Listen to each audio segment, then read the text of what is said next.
aparece en Prueba 1.17 y lo tiene en una sección de un grupo de problemas que coincide con Zeigler y Zembala y versa sobre el uso de dimensiones y unidades. Profe, una pregunta. Cuando usted sustituye la gravedad y una ecuación, masa, lo que pasa es que arriba está masa por gravedad. Sí. Lo que hace es sacar el factor como masa, ¿no? Claro, la masa se eliminó. Bueno,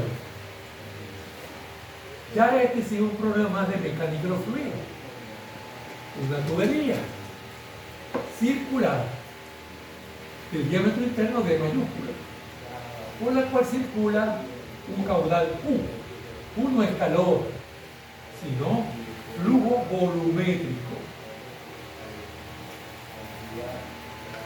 el cual recibe diferentes nombres, como caudal y gasto.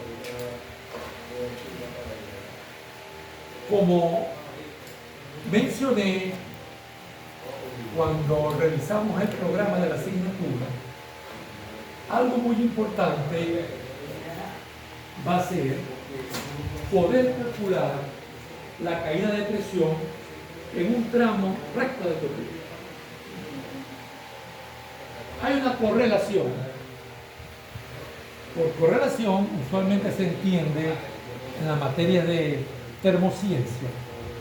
Me refiero a termodinámica, mecánica fluida, transferencia de calor, por relaciones matemáticas, producto de experimentos. Usualmente la palabra correlación nos lleva a eso. Aquí nosotros no vamos a utilizar muchas correlaciones, pero cuando vean transferencia de calor se van a dar cuenta que sí. Ahí utilizan correlaciones para todo, pero para todo. Y los ingenieros de petróleo ni hablar, pues ya ayer el miércoles le hacía el comentario. Pues hay una correlación muy famosa, que es la correlación de Hazen y Williams, un par de señores, creo que son estadounidenses, que dice que esas variables están conectadas a través de esta correlación.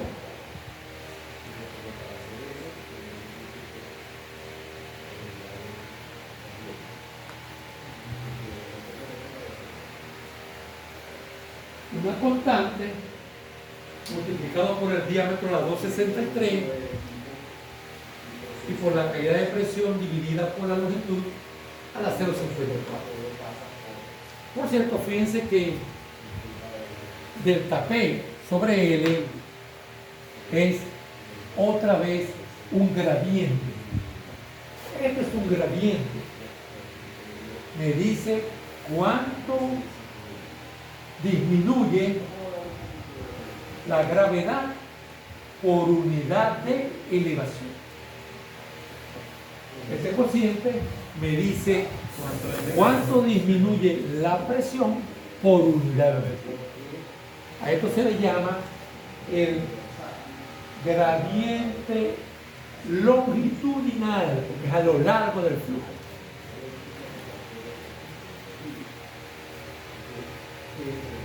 De presión. L, profe. ¿Mm? L. No, O- todo lo que está allí. Todo lo que está en el paréntesis. Sí, señor.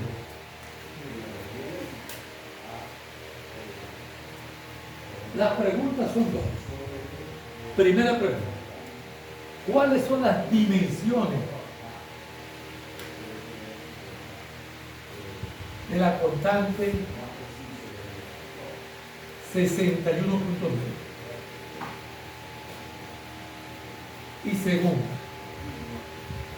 ¿cuál es el nivel de confianza para usar la correlación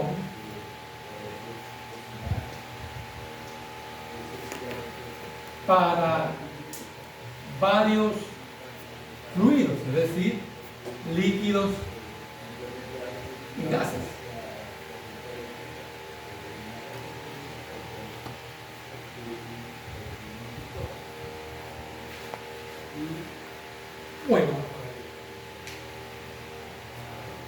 Allá la dimensión de la constante es usar el llamado principio de la homogeneidad dimensional. El miércoles les decía, difícilmente alguno de nosotros no nos dijo, una maestra o maestro, usted no puede sumar. Pero comenzar. Exactamente.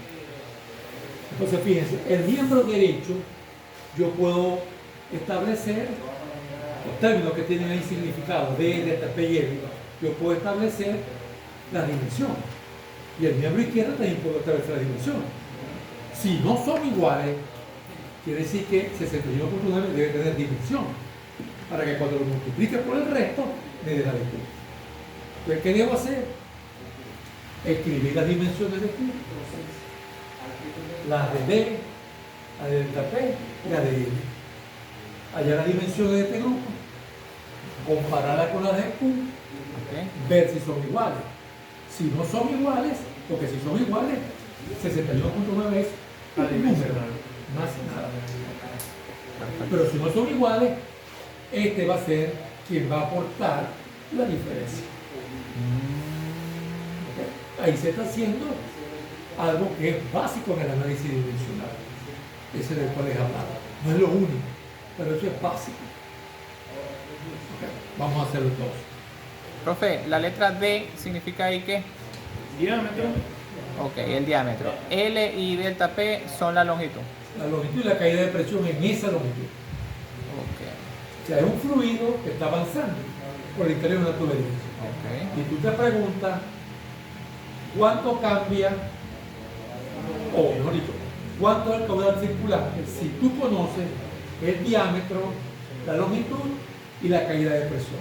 Entonces estos dos señores hicieron experimentos y dicen que esas cuatro cantidades están relacionadas por esta expresión. Eso quiere decir que si tú conoces la geometría de la tubería a través de hielo y mides la caída de presión, tú tienes una especie de medidor de flujo. Tú puedes calcular el caudal.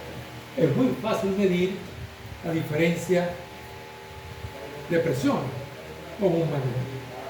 Cuando veamos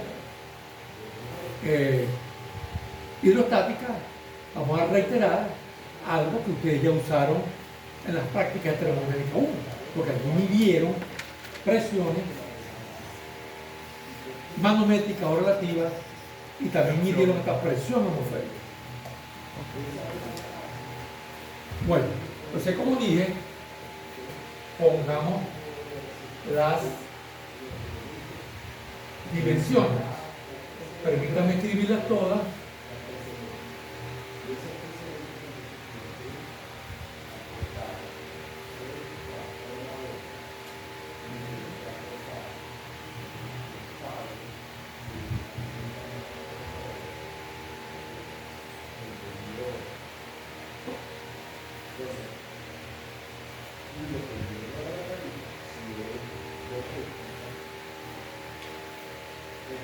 Allí están.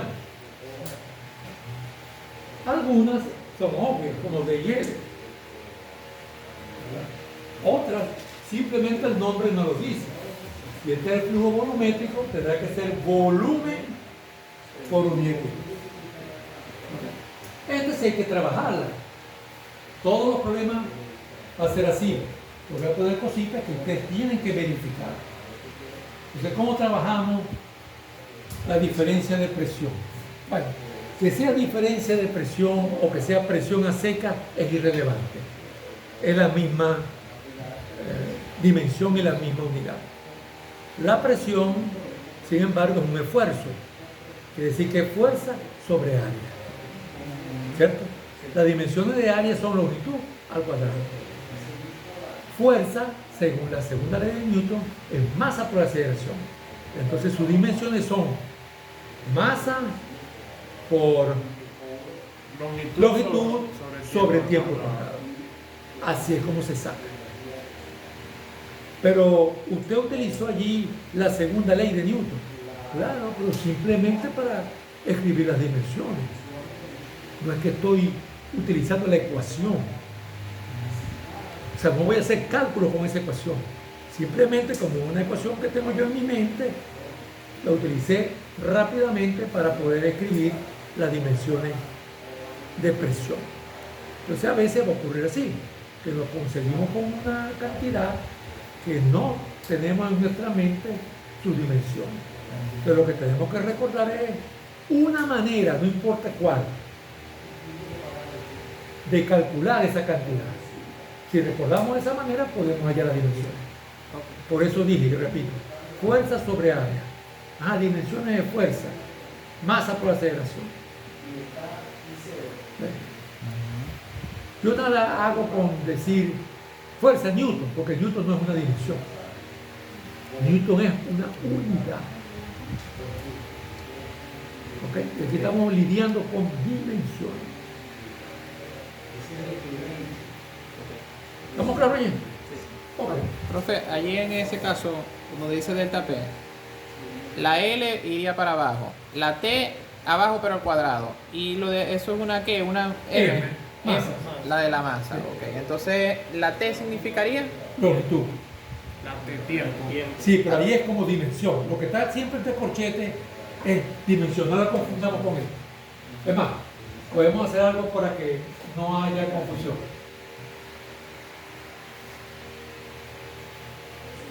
¿Ok? bien. Esa L minúscula es la distancia esa que está allí. En cambio, L mayúscula representa la dimensión longitud. Ok. Entonces, ¿qué es lo que tenemos que hacer? Como dije, estas dimensiones que son de caudal, yo voy a verificar si serán estas otras.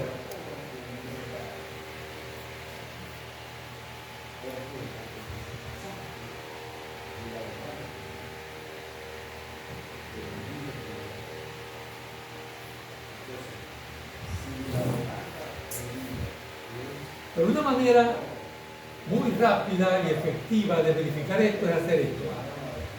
Esa constante puede tener dimensiones. Fíjense lo que voy a hacer.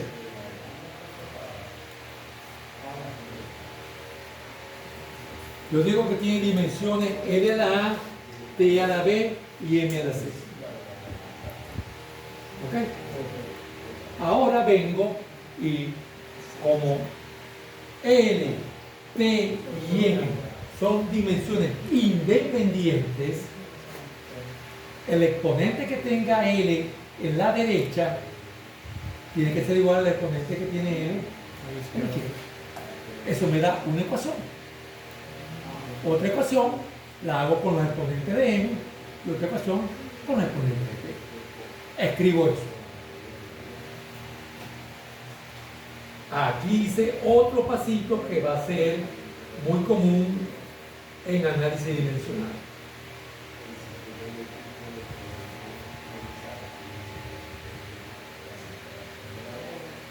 Hay algunos libros que tienen análisis dimensional, libros de distintas materias, como segundo capítulo. Primer capítulo, un capítulo introductorio de la materia del libro. Segundo capítulo, análisis dimensional. Pero la mayoría de los libros tienen análisis dimensional bien avanzado. Y casi siempre son libros de mecánica de los fluidos. ¿Por qué son libros de mecánica de los fluidos? De alguna razón histórica. Pero como les comentaba el miércoles, nosotros hemos usado parámetros dimensionales desde hace mucho tiempo. Lo que pasa es que no les parábamos. ¿Todo el mundo entiende de dónde salió ese sistema? Sí, ya vi. Ajá, profe, ya va. 3 es igual Sí, sí. a A más 263 menos 108. Sí. ¿Cómo es eso, profe? 108. Sí. Menos 2 por 0,54. Ah, la exponencial. Ok, como pueden ver, es un sistema de 3 ecuaciones contractónicas, pero más fácil no puede ser, porque no están ni siquiera acoplados. Este me dice cuánto vale A.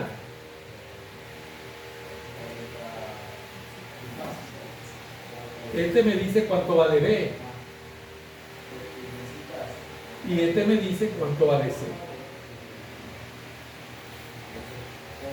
Lo cual significa que la constante es 61.9 por unas unidades que tienen que representar estas dimensiones.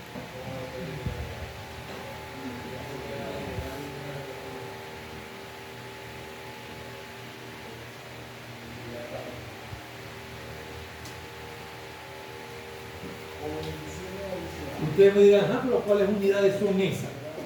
SI, sistema imperial, CGS, ahí es donde entra la segunda pregunta. ¿Qué confianza tendría usted en usar esa correlación para varios líquidos y gases? Pero, señor, fíjense usted, en los parámetros que allí intervienen, no aparece nada que identifique el fluido. O sea que yo no necesito conocer la densidad del fluido. Yo no necesito conocer la viscosidad del fluido. No sabemos mucho sobre la viscosidad, pero sí sabemos que es la clave para caracterizar un fluido, su viscosidad. Tiene que ser muy importante. Entonces, ¿cómo va a ser posible que yo tenga eso, una ecuación universal? Cualquier fluido va a cumplir esa ecuación. Yo no puedo confiar en eso. O sea, el simple hecho de que esa ecuación no tenga ninguna propiedad de un fluido, la hace dudosa. Eso es lo que pasa con las correlaciones. Las correlaciones y las personas que las plantean, créanme, son cuidadosos. Tienen una serie de condiciones o requisitos para poder ser usadas. Les leo cuáles son las condiciones para poder usar esa ecuación. Ahora las voy a escribir. Es válida solo para agua en tuberías lisas. O sea que esa tubería es rugosa y ya yo no la puedo usar. No va a ser muy buena. El diámetro tiene que ser mayor de 2 pulgadas. El flujo tiene que ser turbulento. No sabemos mucho de eso, pero sí sabemos que hay unos tipos de flujos que son muy ordenados y otros que son muy desordenados. ¿Ok? Y eso se llama laminar y turbulento. Este tema que nos falta por terminar, justamente contiene una clasificación de los flujos. Y allí vamos a ahondar un poquito más en la diferencia entre laminar y turbulento. Porque esa diferencia nos va a perseguir hasta el final del curso. Hasta el final del curso. O sea, lo que quiero decir es que hay que estar siempre mencionando. Esto es para laminar solamente, no es para turbulento. Por revés, esto es solamente para turbulento, no sirve para laminar. Ok, sigo entonces. Repito lo que dije. Solo para agua en tuberías lisas.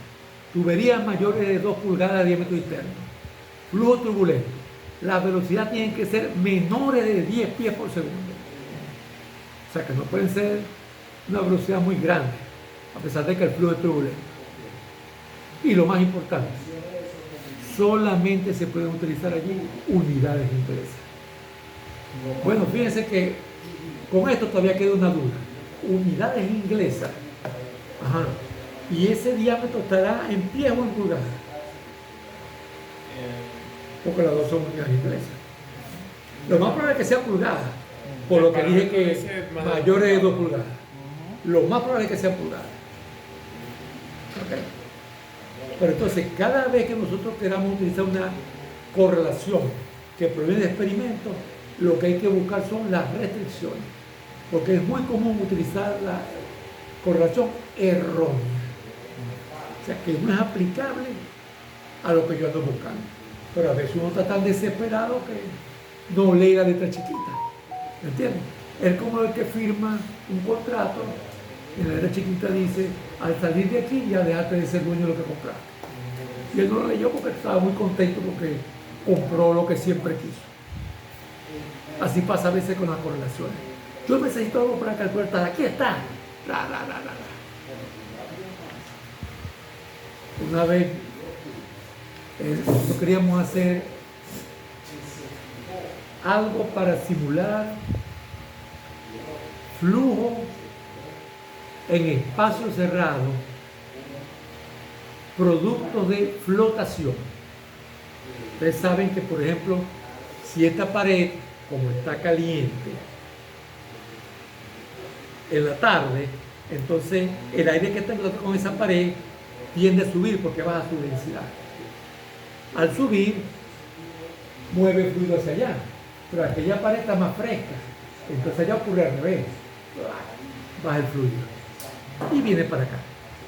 Entonces, por la accionar de diferencia de temperatura en un fluido cuya densidad sea lo suficientemente sensible a los cambios de temperatura, se producen esas corrientes. Eso lo llaman convección libre o natural. El hombre no tiene que intervenir para que haya ese flujo. No puso un ventilador, no puso una bomba, no empujé nada y se dio el flujo. Entonces una vez queríamos estudiar ese tipo de flujo, pero turbulento. Porque tuvimos un episodio de algo que nos mandaron a hacer, que después en algún momento se lo comento. Bueno, el asunto que teníamos un programa de simulación que habíamos comprado y yo busqué un tesista, yo recuerdo que se sentaba allá y él armó todo, un programa con una técnica que se llama el método de elementos finitos para simular con su computador. Me dijo, profesor, ya tengo todo montado, vamos a ejecutarlo. Efectivamente, costó montar el asunto porque no conocimos bien el programa. Enter, pues, ya ejecútese. Ok, allá es 61.9 por lo que está dentro del corchete. Sí, señora. Y esa sería la respuesta a la pregunta 1. Eso es correcto.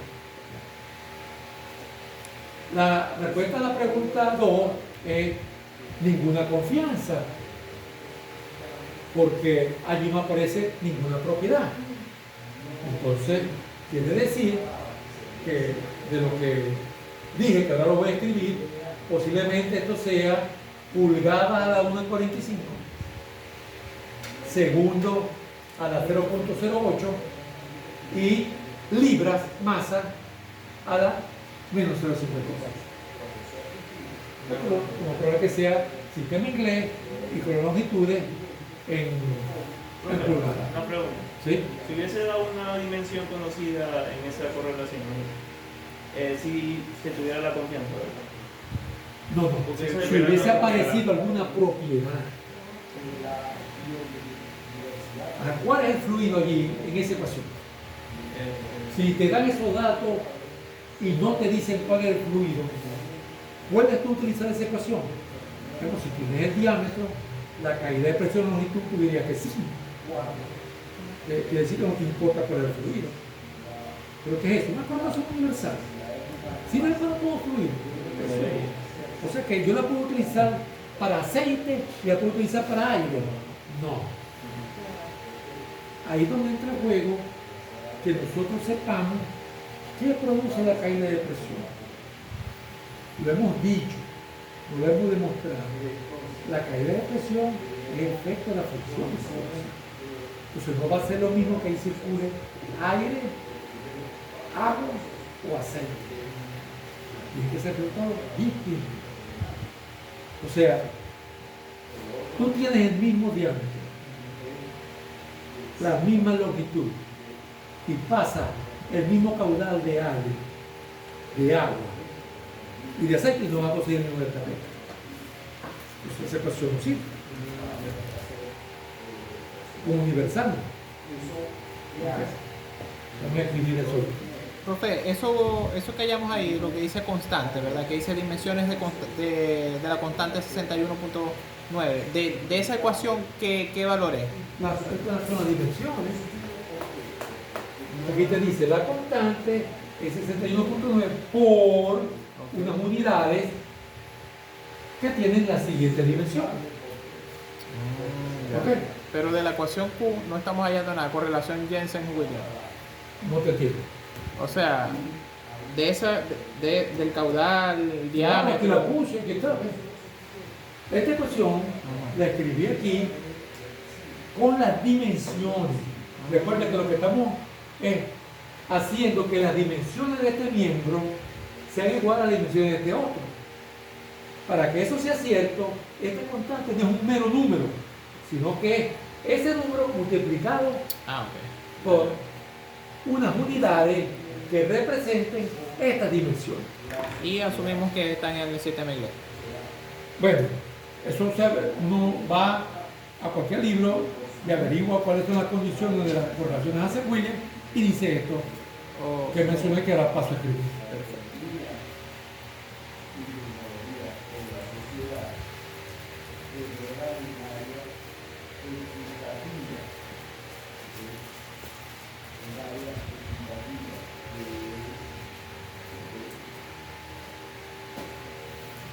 No es confiable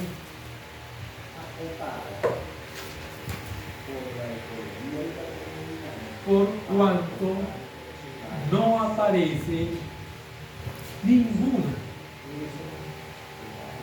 propiedad. Vamos a ver aquí, no aparece explícitamente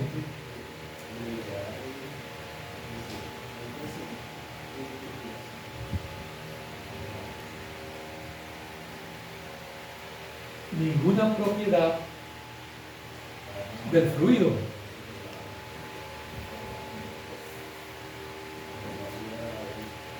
Realmente es válida para agua, tuberías lisas, diámetro mayor de 2 pulgadas, flujo turbulento,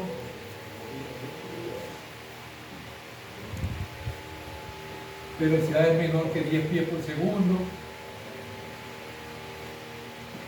y variables expresadas en unidades inglesas.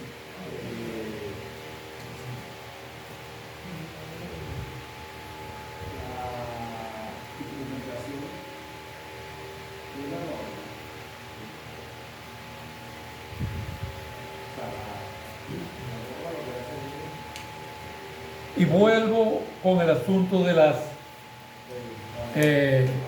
diferencia entre flujo laminar y flujo turbulento. Para nuestra mala suerte, algunos dirán que es buena suerte,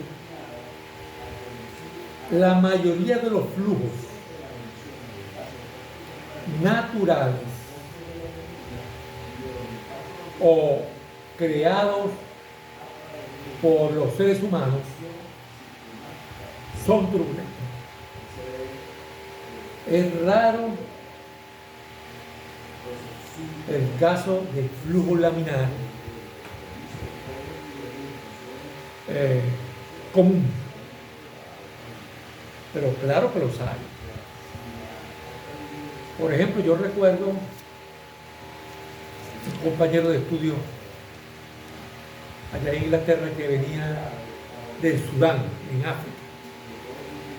Él me dijo, mi tesis de licenciatura en ingeniería mecánica fue estudiar el ambiente de un quirófano con flujo laminar.